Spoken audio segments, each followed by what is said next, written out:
This fun, colorful pouch is created using one of my slow stitching kits, but you don't need one.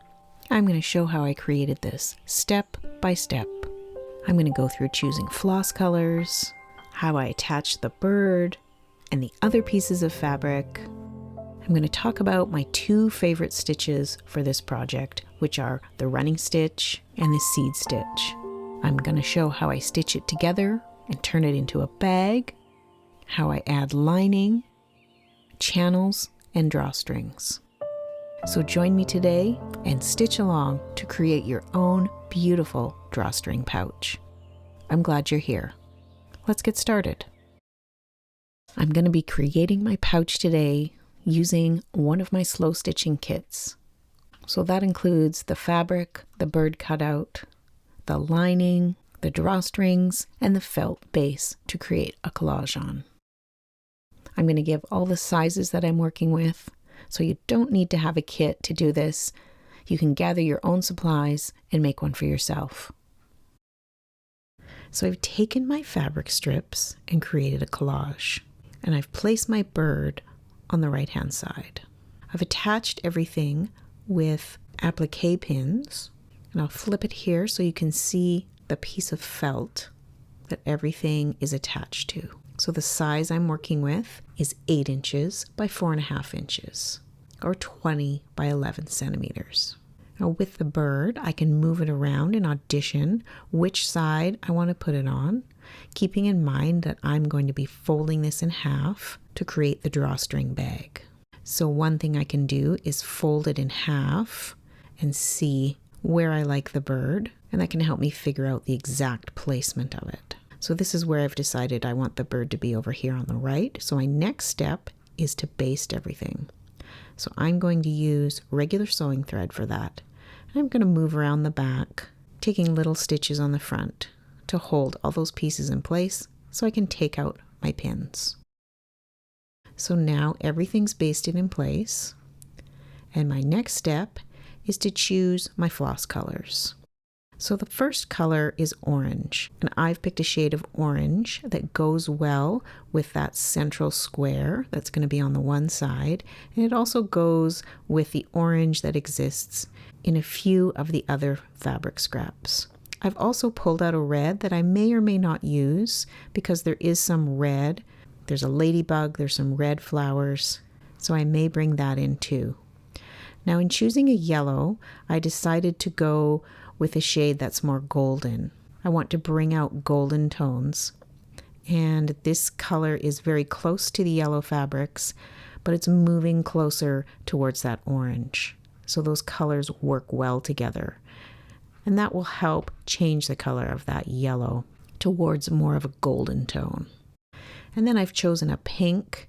This is sort of a dusty rose color, and that's in several spots in the fabrics. You can see it in some of the flowers in several spots. And then turning to my cooler colors, I've chosen a blue that is not an exact match for any of the fabrics, but it goes with all of them. When I move it around the piece, I can see that it's going to look nice no matter where I put it. And then the final color that I've chosen for now is a very dark green. It's on the leaves in this fabric at the top, and it's a very close match to the color of my bird. There's also some dark colors here in this orange, and while it's not exactly a green, this green is so dark that I think it's going to be able to read as a black. And I'll talk more about that later when I'm stitching. So now I'm ready to begin adding stitching to my piece. The first thing I'm going to do is stitch my bird down. So I've taken 2 strands of floss, I've threaded it up, and I'm taking straight stitches perpendicular to the edges of my bird.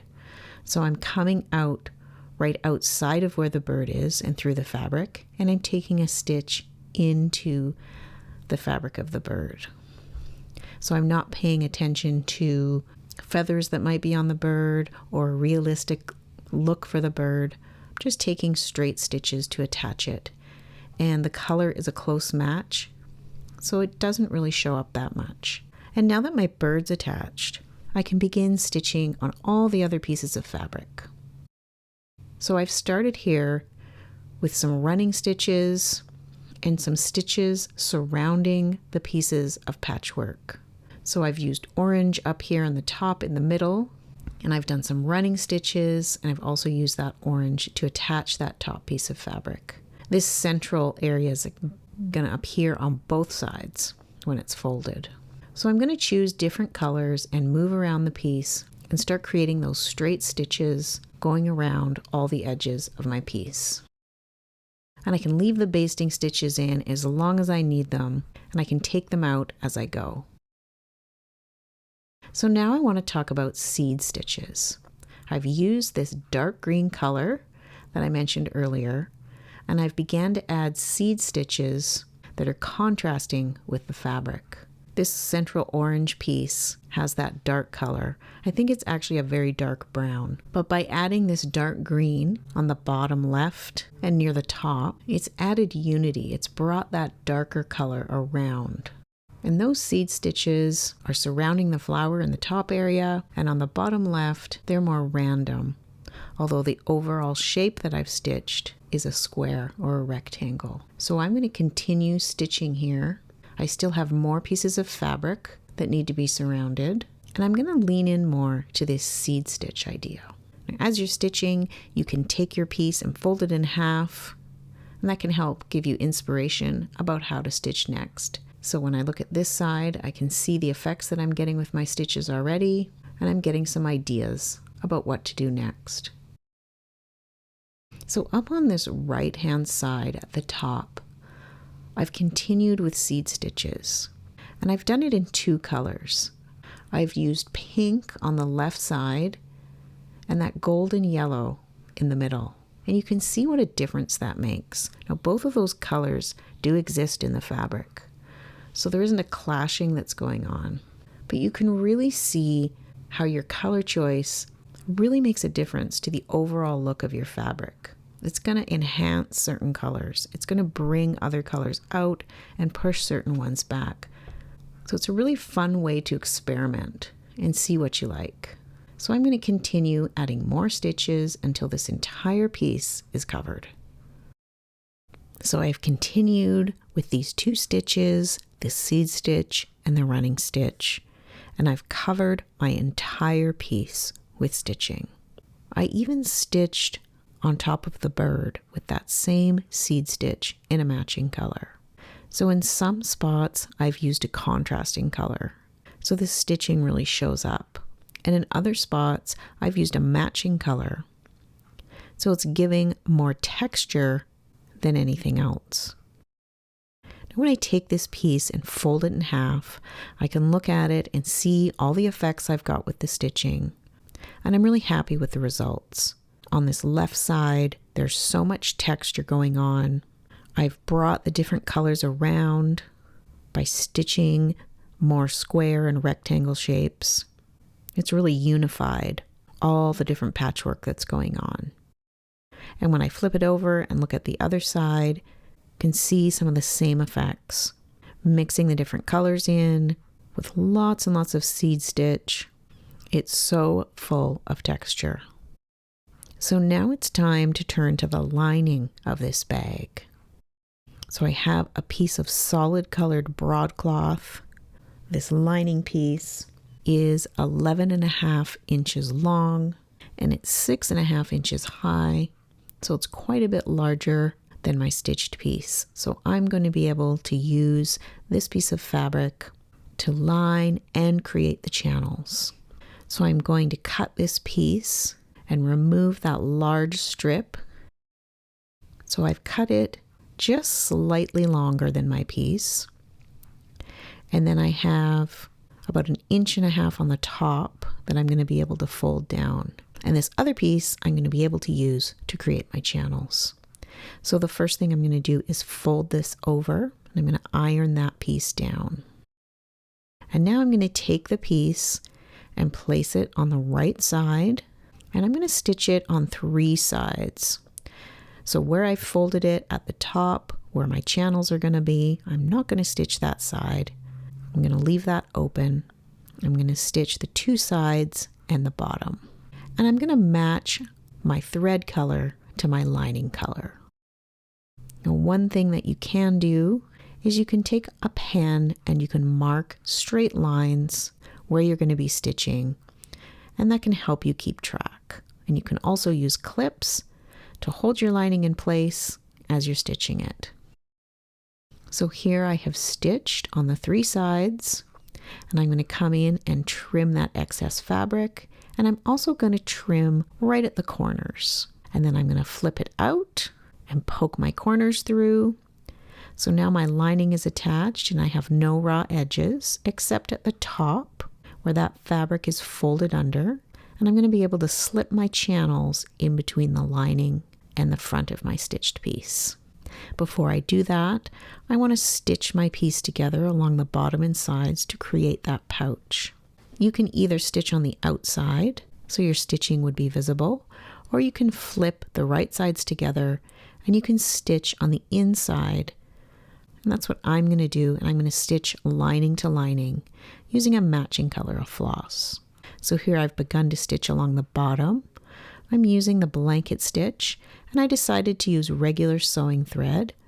You could also use 1 strand of embroidery floss, and I've begun stitching along the bottom. I've clipped my sides together, and I'm going to continue and stitch all the way to the top. And then I'm going to be ready to insert the channels. The other thing I want to mention is that when you're creating a pouch like this and you're starting with a rectangle, you can fold this either way. Now here's a pouch that I made with mushrooms on it, and I'm going to link to that video if you want to see this piece come together. And with this piece, I folded it in half. So instead of stitching along the bottom and one side, I stitched along the 2 sides. So it's really up to you, depending on the collage you've made. You can make that choice at the beginning or later. You can fold it either way. So take a look at that video if you want to see a slightly different way of creating this drawstring bag. So my pouch is stitched together along the bottom and the side, and I'm ready to turn it right side out. And I'm going to push out the corners, and there's my pouch with the top still open with that lining folded under. So that's how it looks on the inside. So now it's time to make my drawstring channels. Now I have this extra amount of lining fabric, and these are the perfect size to create the drawstring channels. So you can see if I fold it in half, long ways, and then fold it in half again, there's enough fabric left to make the 2 drawstring channels that I need. So I've cut it in half. Now, depending on the fabric you're using for the lining, you may want to add some interfacing to make it thicker. It's not necessary, and it's really up to you. So if I wanted to add it to this piece, I would add a thin type of interfacing like this, where you can just iron it on, follow the instructions that came with it to attach it, and you could even adhere another piece of fabric to the inside to make it even thicker. And that's just one option. So to make a channel from this lining fabric, I'm going to fold it in half, and I can even make clean edges if I want that by folding in the sides of that. So here's what it looks like up against my pouch. And these could be just stitched to the outside of my bag. In this case, I have that lining open, so I can slip it inside to stitch it on. So I'm going to stitch down the sides of this channel first to make those clean edges. So here I've done that with one of the pieces, and I've slipped it inside and I've stitched it in between the lining and the front. So I could do the same with the other side, and then I'd have 2 channels. So just tucking it in between and stitching it on. So that's one option that you could use to create your channels. There really is more than one way to create a drawstring pouch. I'm going to link to a video where I show several different methods where you can do slightly different things depending on the fabrics you have. You can make different choices about how to insert your channels and how to stitch in your lining. In fact, I have an entire playlist of bags. So if you're interested in seeing more ways, more options for creating a bag, I'm going to link all of those in the description below. For my second channel, I've decided I'm going to do something different. I've chosen this piece of orange fabric. It's on one side of the bag here, and I have this extra piece that's just the right size to create a channel. And this time, instead of slipping it in between the lining and the front, I'm going to put it face down in the place that I want it, and I'm going to stitch it on, and that's going to close up the top of that lining and attach this channel at the same time. So this is another option that's available to you depending on what makes sense for you when you're making your bag. So I'm going to come in right in between the lining and the front of the bag, and that's going to hide my knot. And I'm going to start at the side. You can use a running stitch here to attach this. You could also use the back stitch.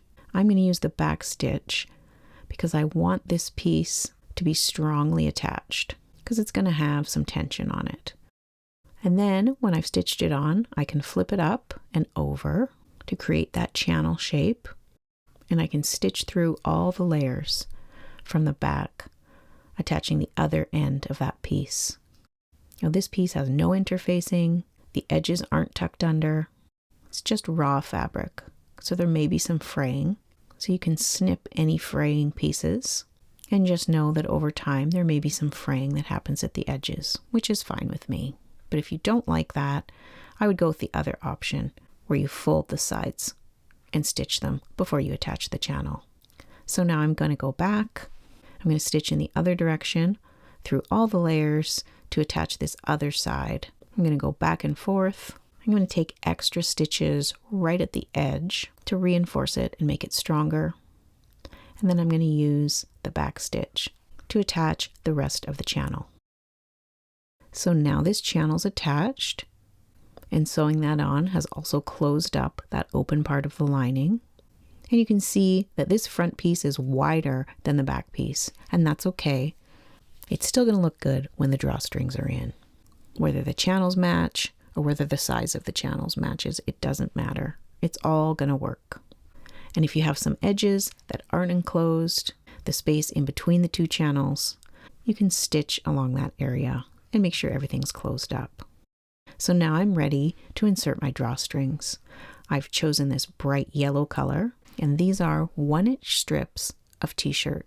If you take an old t-shirt and you cut a 1-inch strip and then you stretch out that t-shirt, it becomes a really nice drawstring. And I have 2 pieces here, and they're each about 14 inches long. So you need one to go around in the one direction and one to go around in the other direction. And I use a safety pin to insert them. And then I insert my channel on one side and I go all the way around and come out at the other end.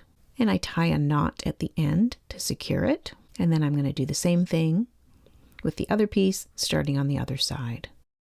So here are my drawstrings. I'm going to pull that tight and you can see how nice that looks at the top. Both the channels are looking really good. The bag is closing really nicely. I can open it up. You can see how nice that looks. The drawstrings are showing that little bit of yellow. That's really adding to the look of the piece. The lining looks really nice on the inside. And all that stitching is really shining through. So I hope this has given you some inspiration and ideas about all the options that are available when you want to make a drawstring bag. You can really customize it. You can do it your way, the way that makes sense to you, with the effects that you like. And if you decide that you want to use one of my kits, you're going to have the felt as a base, lots of variety of fabrics, and the drawstrings. So you can create your own beautiful work of art. Thank you so much for joining me today. Until next time, happy stitching.